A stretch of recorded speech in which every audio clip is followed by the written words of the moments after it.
lahi ng ating Panginoong Jesucristo.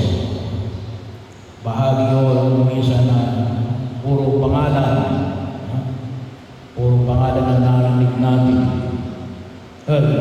Ito po ay isang paanyaya na makita natin. Ito ay walang halaga. Pero huwag natin kalimutan na makita natin na ang kwento ng Diyos ay Kanyang ipinahayag sa pamamagitan ng kwento ng tao. Kahapon, sabi nga natin, mahalaga na makita natin ang katotohanan at magpapatutuo sa katotohanan. Ay inaanyahan tayo ng may kapal maging bahagi ito na nawa makita lang sa atin. Hindi lamang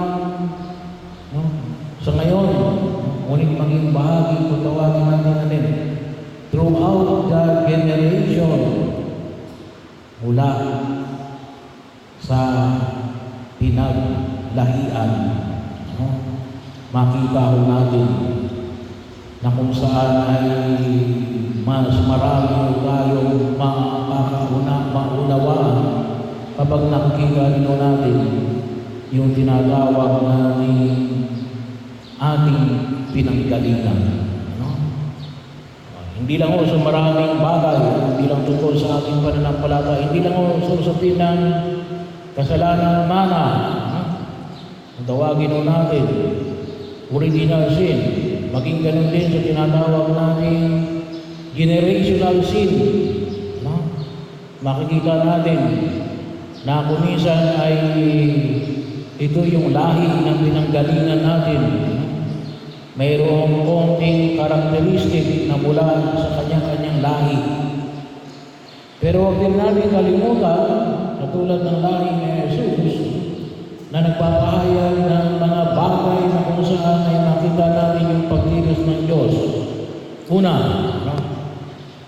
ay sabi nga natin, hindi lang natin maunawaan ito. Kung alam natin yung lumang tipag. Kaya nga sa mga pagbasa natin, yung may mga pagbasa tayo na mula sa lumang tipag. So, huwag natin kalimutan. Huwag lang natin tingnan yung Ebanghelyo. May mga pagbasa natin kalimitan ay yung unang pagbasa, generally, ay mula sa lumang tipag. Kapag araw ng linggo, yung kalawang pagbasa ay mula sa bagong tipag. Huwag natin kalimutan na bigyan din natin ng paninilay yung tinatawag natin lumang tipag. Katulad halimbawa, nabanggit ko dito, alin yun? Well, yung mga pangalan, si Abraham, si Solomon, si David. Kalimitan nito ay pagpapahayag ng alin na lumang tipag na ipinamanik ko sa atin, may intindihan natin, katulad halimbawa ng binabahagi natin, yung Babylonian exile, yung pagkakatapon sa Babylonia, ay bahagi yun na kung saan ay maunawaan natin.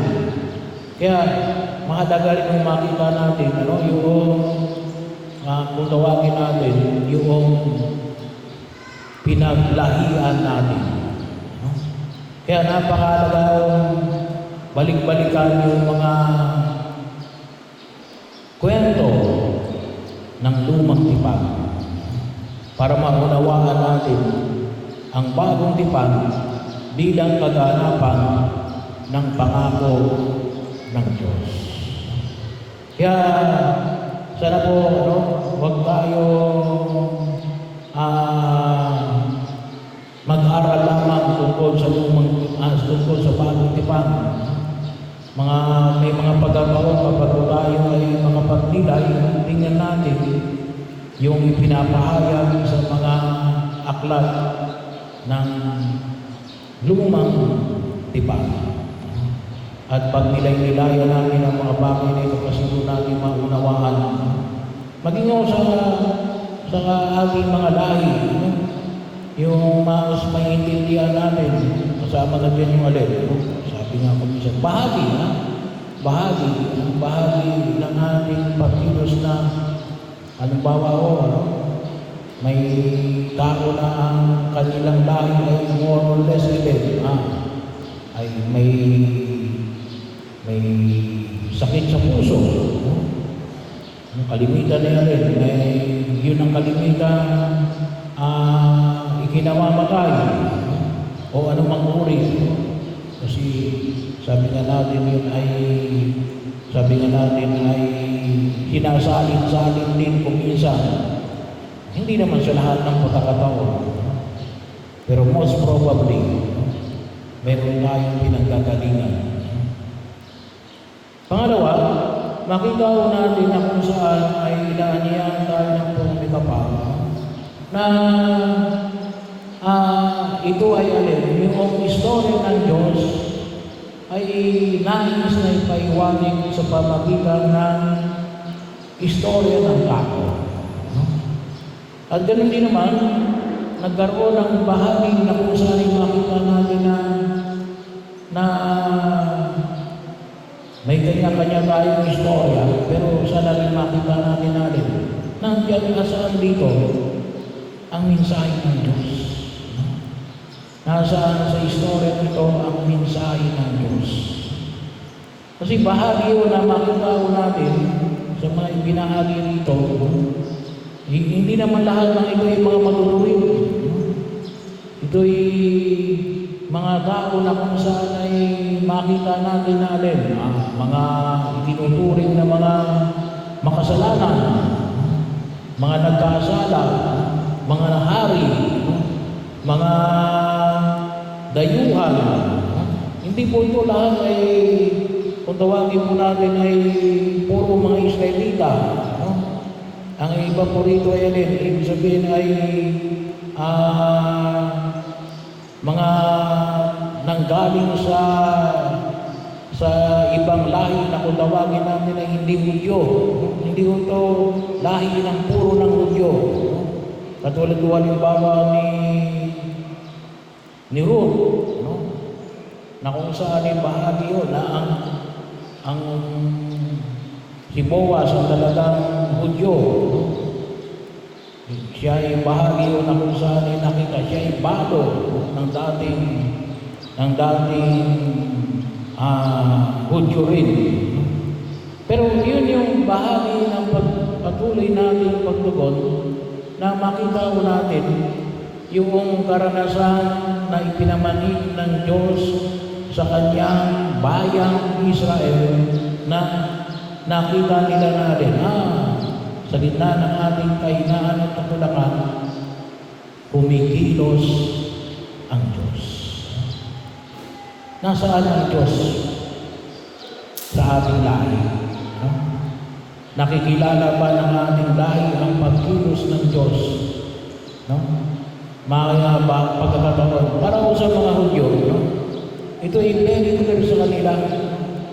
Hindi lamang bilang sa individual, ngunit bilang isang bayan, isang bansa.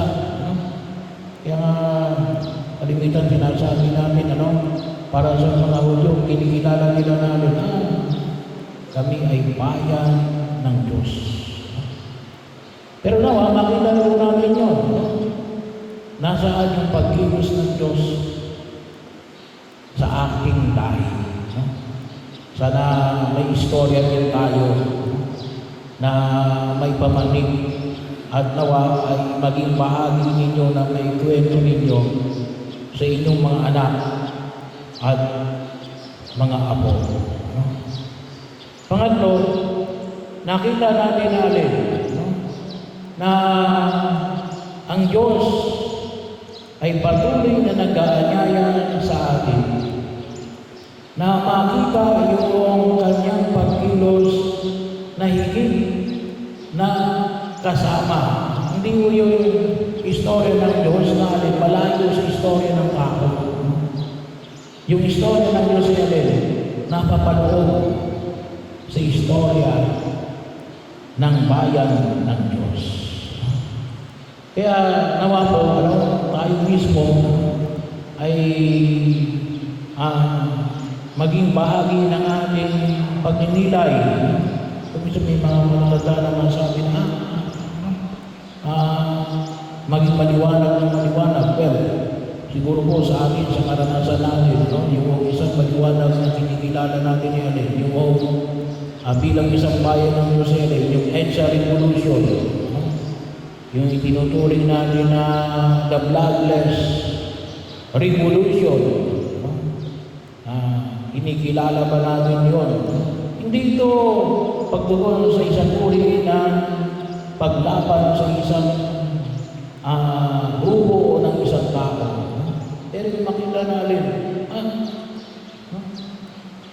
hindi kami pinaputukan ang mga sundalo sa gitna ng revolution, na sana po ay huwag natin kalimutan na maging bahagi pa rin ng ating karanasan.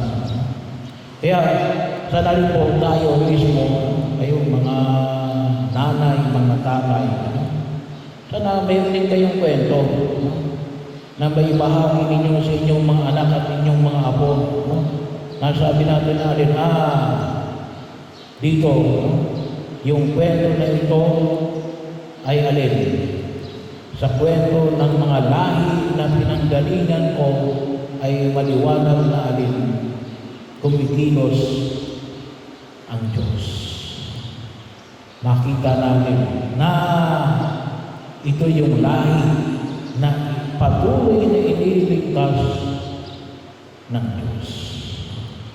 At masabi natin alin, na nawa ay tunay na ang aking lahi ay maging bahagi ng pagliligtas ng Diyos. At ito yung ibulong natin sa harapan ng may kapal. Tayo bilang mga lahi ng mga iniligtas ng Diyos. Pero sana po ay maikwento rin natin na mayroon din tayo, kung tawagin natin ay narrative, na maging maliwanag natin, iniligtas ng Diyos